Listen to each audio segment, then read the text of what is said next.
ਕੋਟਕਪੂਰਾ ਬਹਿਬਲ ਕਲਾਂ ਗੋਲੀकांड ਬੇਅਦਬੀ ਮਾਮਲਾ ਸਭ ਨੂੰ ਪਤਾ ਹੈ। ਇਹ ਫੇਮਸ ਮਾਮਲਾ ਹੈ ਔਰ ਕੋਈ ਇਸ ਦੀ ਤਫਤੀਸ਼ ਕੋਈ ਅੱਜ ਨਹੀਂ ਸ਼ੁਰੂ ਹੋਈ, ਕੋਈ ਇਹ ਅੱਜ ਦਾ ਮਾਮਲਾ ਨਹੀਂ। ਪਿਛਲੇ ਕਈ ਸਾਲਾਂ ਤੋਂ ਤਫਤੀਸ਼ ਵੀ ਚੱਲ ਰਹੀ ਹੈ ਔਰ ਕਈ ਵਾਰੀ ਜਿਹੜੀਆਂ ਪੰਜਾਬ ਦੀ ਸਰਕਾਰ ਇसी ਮਾਮਲੇ ਨੂੰ ਲੈ ਕੇ ਬਦਲ ਚੁੱਕੀ ਹੈ। ਤੇ ਜਿਹੜੇ ਪੰਜਾਬ ਪੁਲਿਸ ਦੇ ਡੀਜੀਪੀ ਸੀਗੇ ਸਵੇਤ ਸਿੰਘ ਸੈਣੀ, ਜੋ ਸਾਬਕਾ ਡੀਜੀਪੀ ਸੀਗੇ, ਤੇ ਆਈਜੀ ਪਰਮਰਾਜ ਸਿੰਘ ਉਮਰ ਨੰਗਲ ਦਾ ਇਸ ਮਾਮਲੇ 'ਚ ਨਾਮ ਆਇਆ ਔਰ ਉਹਨਾਂ ਨੇ ਹਾਈ ਕੋਰਟ ਦਾ ਦਰਵਾਜ਼ਾ ਖਟਖਟਾਇਆ ਵੀ ਉਹਨਾਂ ਦਾ ਜਿਹੜਾ ਇਸ ਕੇਸ 'ਚ ਕੋਈ ਲੈਣਾ ਦੇਣਾ ਨਹੀਂ ਹੈ, ਜਿਸ ਕਰਕੇ ਉਹਨਾਂ ਦਾ ਨਾਮ ਇਸ ਕੇਸ 'ਚੋਂ ਕੱਢਿਆ ਜਾਵੇ। ਲੇਕਿਨ ਹਾਈ ਕੋਰਟ ਨੇ ਕੱਲ੍ਹ ਇੱਕ ਜਜਮੈਂਟ ਜਾਰੀ ਕੀਤੀ ਹੈ ਔਰ ਉਹਨਾਂ ਦੀ ਜਿਹੜੀ ਰਿਕੁਐਸਟ ਸੀਗੀ ਉਹਨੂੰ ਮੰਨਣ ਤੋਂ ਇਨਕਾਰ ਕਰ ਦਿੱਤਾ। ਹਾਈ ਕੋਰਟ ਨੇ ਇਸ ਦੇ ਪਿੱਛੇ ਵਜ੍ਹਾ ਇਹ ਦੱਸੀ ਹੈ ਵੀ ਆਲਰੇਡੀ ਇਸ ਮਾਮਲੇ ਦੀ ਜਿਹੜੀ ਇਨਵੈਸਟੀਗੇਸ਼ਨ ਹੈ ਉਹ ਪੈਂਡਿੰਗ ਹੈ, ਜਿਸ ਕਰਕੇ ਜਦੋਂ ਤੱਕ ਇਨਵੈਸਟੀਗੇਸ਼ਨ ਪੈਂਡਿੰਗ ਹੈ ਉਦੋਂ ਤੱਕ ਤੁਹਾਡਾ ਨਾਮ ਜਿਹੜਾ ਹੈ ਉਹ ਇਸ ਕੇਸ 'ਚੋਂ ਬਾਹਰ ਨਹੀਂ ਕੱਢਿਆ ਜਾ ਸਕਦਾ। ਜਿਸ ਕਰਕੇ ਇਹਨਾਂ ਦੀਆਂ ਜਿਹੜੀਆਂ ਪਟੀਸ਼ਨਾਂ ਸੀਗੀਆਂ ਉਹਨਾਂ ਨੂੰ ਹਾਈ ਕੋਰਟ ਨੇ ਖਾਰਿਜ ਕਰ ਦਿੱਤਾ। ਐਸੀ ਤੁਹਾਨੂੰ ਦੱਸ ਦਈਏ ਇਸ ਕੇਸ ਵਿੱਚ LK ਯਾਦਵ, ਜੋ ਕਿ ਕਿਤੇ ਇੱਕ ਸਪੈਸ਼ਲ ਇਨਵੈਸਟੀਗੇਸ਼ਨ ਟੀਮ ਹੈ ਔਰ ਕੋਟਕਪੂਰਾ ਗੋਲੀकांड ਵਿੱਚ ਜਿਹੜਾ ਬੇਅਦਬੀ ਮਾਮਲੇ ਵਿੱਚ ਇਨਵੈਸਟੀਗੇਸ਼ਨ ਕਰ ਰਹੇ ਆ।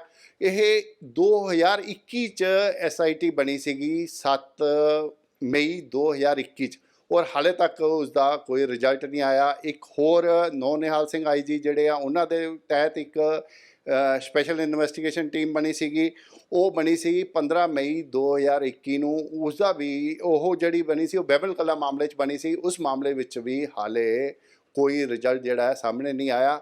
ਪਰ ਐਸੀ ਇੱਕ ਗੱਲ ਹੋਰ ਜਿਹੜੀ ਸਾਹਮਣੇ ਆਈ ਹੈ, ਨਵੀਂ ਗੱਲ ਜਿਹੜੀ ਸਾਹਮਣੇ ਆਈ ਹੈ, ਹਾਲੇ ਤੱਕ ਉਹ ਕਿਸੇ ਨੂੰ ਨਹੀਂ ਪਤਾ।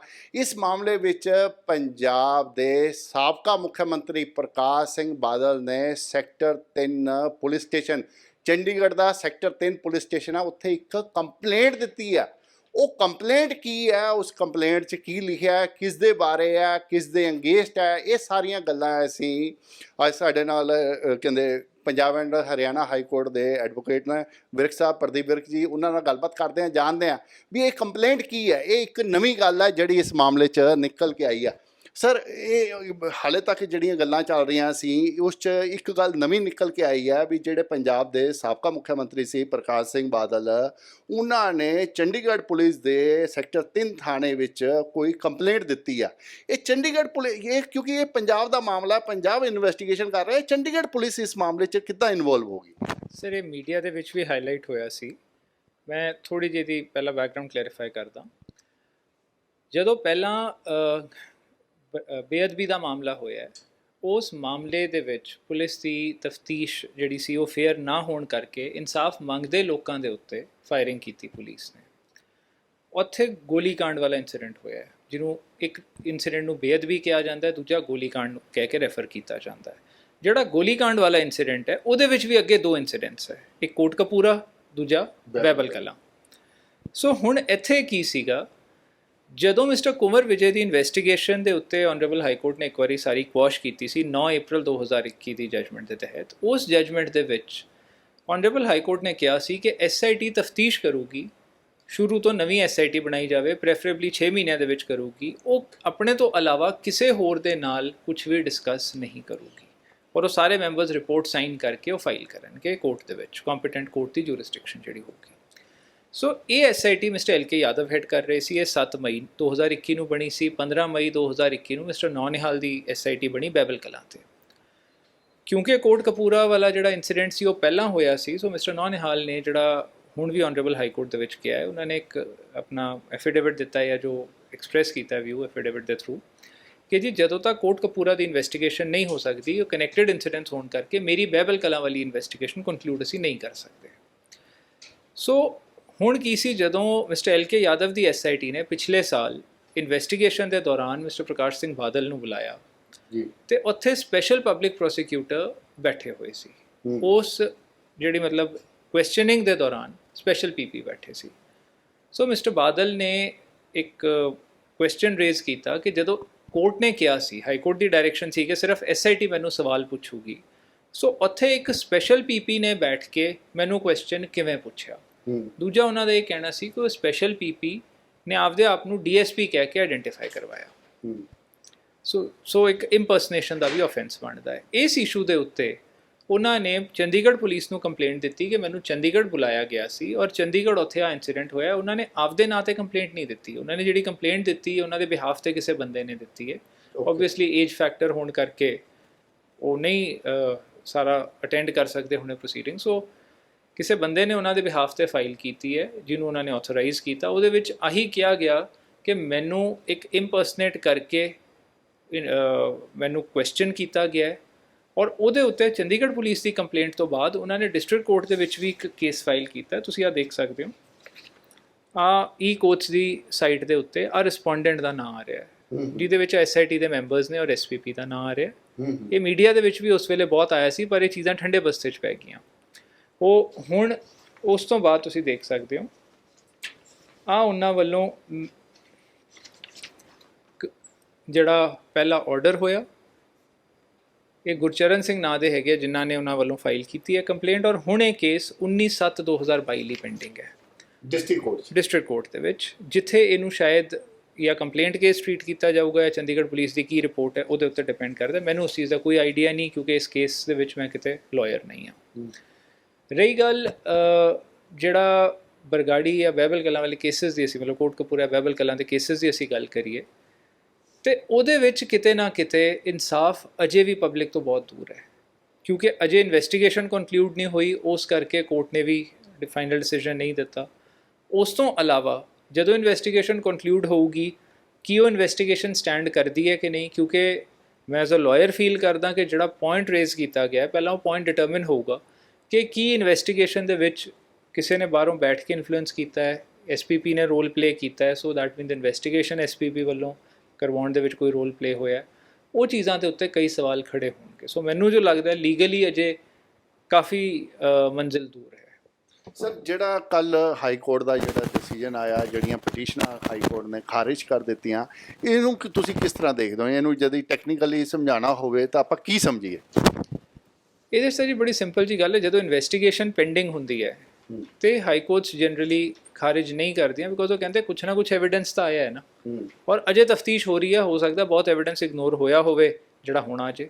ਸੋ ਇਸ ਕਰਕੇ ਇਹਨਾਂ ਰੀਜ਼ਨਸ ਕਰਕੇ ਹਾਈ ਕੋਰਟਸ ਜਦੋਂ ਇਨਵੈਸਟੀਗੇਸ਼ਨ ਪੈਂਡਿੰਗ ਹੁੰਦੀ ਹੈ ਤੇ ਕੋਈ ਕੁਐਸ਼ ਨਹੀਂ ਕਰਦੀਆਂ। ਇੱਥੇ ਕਿਉਂਕਿ ਇਨਵੈਸਟੀਗੇਸ਼ਨ ਪੈਂਡਿੰਗ ਹੈ, ਉਹੀ ਚੀਜ਼ ਨੂੰ ਕੋਰਟ ਨੇ ਕੰਸੀਡਰ ਕੀਤਾ ਹੈ ਕਿ ਇੱਕ ਆਲਮੋਸਟ ਕੰਪਲੀਟ ਹੈ ਔਰ ਉਸ ਤੋਂ ਬਾਅਦ ਦੂਜੀ ਇਨਵੈਸਟੀਗੇਸ਼ਨ ਕੈਰੀ ਆਊਟ ਹੋਣੀ ਹੈ। ਸੋ ਇਸ ਕਰਕੇ ਉਹਨਾਂ ਨੂੰ ਪਹਿਲਾਂ ਕੰਪਲੀਟ ਕਰਨ ਦਿਓ ਔਰ ਫਾਈਲ ਕਰਨ ਦਿਓ।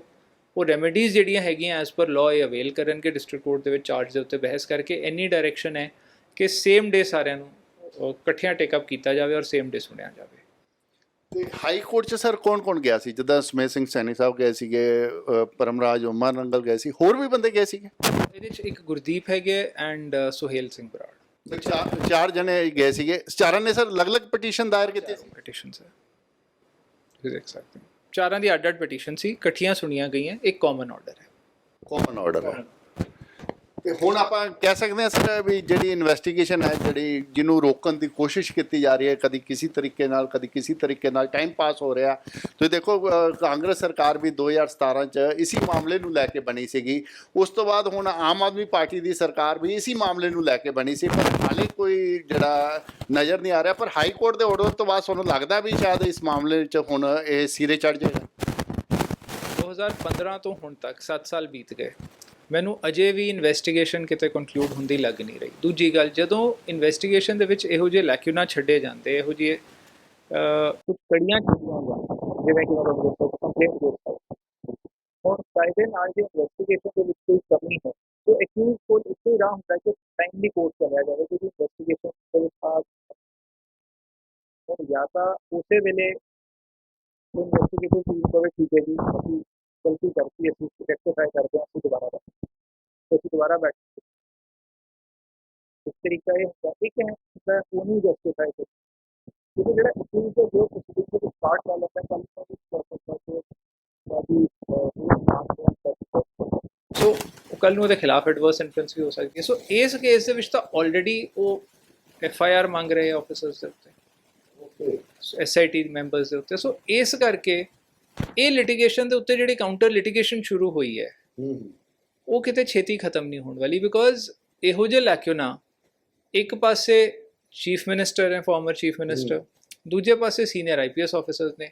ਦੋਵੇਂ ਸਾਈਡਸ ਇਹ ਨਹੀਂ ਕਹਿ ਸਕਦੀਆਂ ਕਿ ਸਾਨੂੰ ਕਾਨੂੰਨ ਨਹੀਂ ਪਤਾ। ਸੋ ਕਮੀਆਂ ਜਿਹੜੀ ਪਾਰਟੀ ਛੱਡਦੀ ਹੈ, ਦੂਜੀ ਪਾਰਟੀ ਉਸ ਚੀਜ਼ ਦਾ ਫਾਇਦਾ ਚੁੱਕਦੀ ਹੈ। ਹੁਣ ਕੌਣ ਕਿਉਂ ਉਹ ਕਮੀਆਂ ਛੱਡ ਰਿਹਾ ਹੈ, ਉਹਦਾ ਜਵਾਬ ਤਾਂ SIT ਮੈਂਬਰਸ ਜਾਂ ਦੂਜੇ ਹੀ ਦੇ ਸਕਦੇ, ਮੈਨੂੰ ਤਾਂ ਆਈਡੀਆ ਨਹੀਂ ਉਸ ਚੀਜ਼ ਦਾ। ਬਟ ਇਹਨਾਂ ਕਮੀਆਂ ਕਰਕੇ, ਇਹਨਾਂ ਕਮੀਆਂ ਨੂੰ ਯੂਜ਼ ਕਰਨ ਕਰਕੇ ਕਿਤੇ ਨਾ ਕਿਤੇ ਮੈਨੂੰ ਲੱਗਦਾ ਹੈ ਕਿ ਅਜੇ ਬਹੁਤ ਲੰਬਾ ਰਸਤਾ ਹੈ। ਅਜੇ ਤਫਤੀਸ਼ ਕੰਕਲੂਡ ਹੋ ਕੇ ਇਨਸਾਫ ਮਿਲਣਾ ਪੋਸੀਬਲ ਨਹੀਂ ਹੈ ਇੰਨੀ ਛੇਤੀ। ਤੁਸੀਂ ਦੇਖੋਗੇ ਬੇਅਦਬੀ ਦੀ ਵੀ ਜਿਹੜੀ ਇੱਕ ਮਿਸਟਰ ਪਰਮਾਰ ਨੇ ਇਨਵੈਸਟੀਗੇਸ਼ਨ ਕੈਰੀ ਆਊਟ ਕੀਤੀ ਹੈ, ਉਹ 467 ਪੇਜ ਦੀ ਇੱਕ ਰਿਪੋਰਟ ਪਬਲਿਕ ਕੀਤੀ ਹੈ। ਹੁਣ ਉਸ ਰਿਪੋਰਟ ਦੇ ਸੈਕੰਡ ਲਾਸਟ ਪੇਜ ਦੇ ਉੱਤੇ 466 ਪੇਜ ਜਿਹੜਾ ਉਹਦਾ ਬਣਦਾ ਰਿਪੋਰਟ ਦਾ, ਉਹਦੇ ਵਿੱਚ 12/4/2022 ਦੀ ਚਿੱਠੀ ਹੈ, ਜਿਹਦੇ ਵਿੱਚ ਉਹ ਕਹਿ ਰਹੇ ਹੈ ਕਿ ਸਾਡੀ ਇਨਵੈਸਟੀਗੇਸ਼ਨ ਕੰਪਲੀਟ ਹੋ ਗਈ। ਮੰਨ ਲਓ ਇਨਵੈਸਟੀਗੇਸ਼ਨ ਕੰਪਲੀਟ ਹੋਈ, ਉਹਦੇ ਵਿੱਚ ਵੀ ਮੇਜਰ ਲੈਕੂਨਾ ਛੱਡੇ ਗਏ ਹੈ।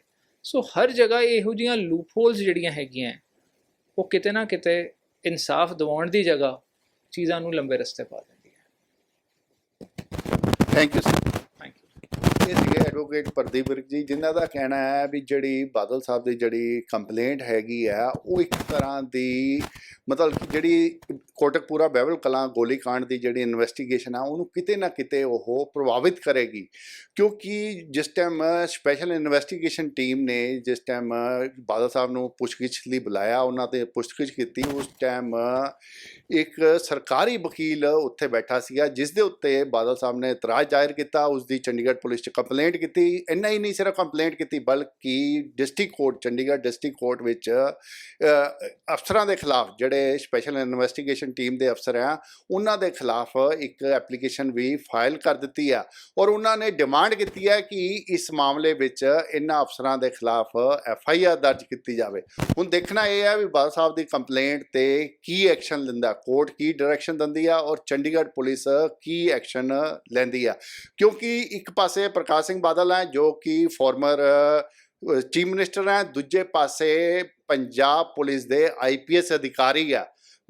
ਜਦ ਬਾਦਲ ਸਾਹਿਬ ਦੀ ਕੰਪਲੇਂਟ ਨੂੰ ਸੀਰੀਅਸਲੀ ਲੈਂਦੇ ਆ ਤਾਂ IPS ਅਧਿਕਾਰੀਆਂ ਦੇ ਖਿਲਾਫ FIR ਦਰਜ ਹੋਏਗੀ, ਔਰ ਜਦ ਬਾਦਲ ਸਾਹਿਬ ਦੀ ਕੰਪਲੇਂਟ ਨੂੰ ਸੀਰੀਅਸਲੀ ਨਹੀਂ ਲਿੱਤਾ ਜਾਂਦਾ ਤਾਂ ਇੱਕ CM ਦੀ ਰਿਪੋਰਟ, ਇੱਕ ex-CM ਦੀ ਜਿਹੜੀ ਕੰਪਲੇਂਟ ਹੈ, ਉਹਨੂੰ ਠੰਡੇ ਬਸਤੇ ਵਿੱਚ ਸਿੱਟਿਆ ਜਾਏਗਾ। ਹੁਣ ਦੇਖਣਾ ਇਹ ਹੈ ਇਸ ਦੇ ਉੱਤੇ ਚੰਡੀਗੜ੍ਹ ਪੁਲਿਸ ਜਾਂ ਡਿਸਟ੍ਰਿਕਟ ਕੋਰਟ ਕੀ ਡਾਇਰੈਕਸ਼ਨ ਪਾਸ ਕਰਦੇ ਆ, ਇਹ ਆਉਣ ਵਾਲਾ ਸਮੇਂ ਦੱਸੇਗਾ। ਮੈਂ ਦਿਨੇਸ਼ ਗੋਇਲ, ਕੈਮਰਾਮੈਨ ਦੀਪਕ ਦੇ ਨਾਲ, ਦੈਨਿਕ ਸਵੇਰਾ TV ਲਈ ਚੰਡੀਗੜ੍ਹ ਤੋਂ।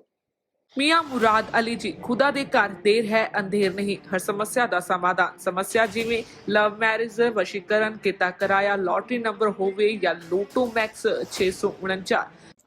मेरे और मेरे पति के बीच में बहुत अनबन रहती थी, जिसकी वजह से मैं बहुत सारे तांत्रिकों से मिली, पर मुझे कोई समाधान नहीं मिला। उसके बाद मैं मियां मुराद अली जी से मिली, जिससे कि अब मैं अपने वैवाहिक जीवन में बहुत खुश हूँ। ਪਹਿਲਾਂ ਮੇਰਾ ਲਵ ਮੈਰਿਜ ਨੂੰ ਲੈ ਕੇ ਕੋਈ ਵੀ ਕੰਮ ਨਹੀਂ ਬਣ ਰਿਹਾ ਸੀ, ਬਹੁਤ ਜਗ੍ਹਾ ਤੇ ਧੱਕੇ ਖਾਏ।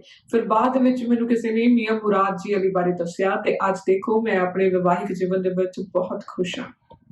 ਕਾਰੋਬਾਰ ਇੱਕਦਮ ਠੱਪ ਹੋ ਗਿਆ ਸੀ, ਅਸੀਂ ਬੜੇ ਔਖੇ ਹੋ ਗਏ। ਫਿਰ ਸਾਨੂੰ ਕਿਸੇ ਨੇ ਮੀਆਂ ਮੁਹੰਮਦ ਅਲੀ ਜੀ ਬਾਰੇ ਦੱਸਿਆ। ਉਹਨਾਂ ਨੇ ਸਾਡੀ ਸਮੱਸਿਆ ਦਾ ਚੰਗੀ ਤਰ੍ਹਾਂ ਜੜੋਂ ਨਿਪਟਾਰਾ ਕਰ ਦਿੱਤਾ। ਹੁਣ ਅਸੀਂ ਬਹੁਤ ਖੁਸ਼। ਹੁਣੇ ਕਾਲ ਕਰੋ 98 417 18786 97797 24075।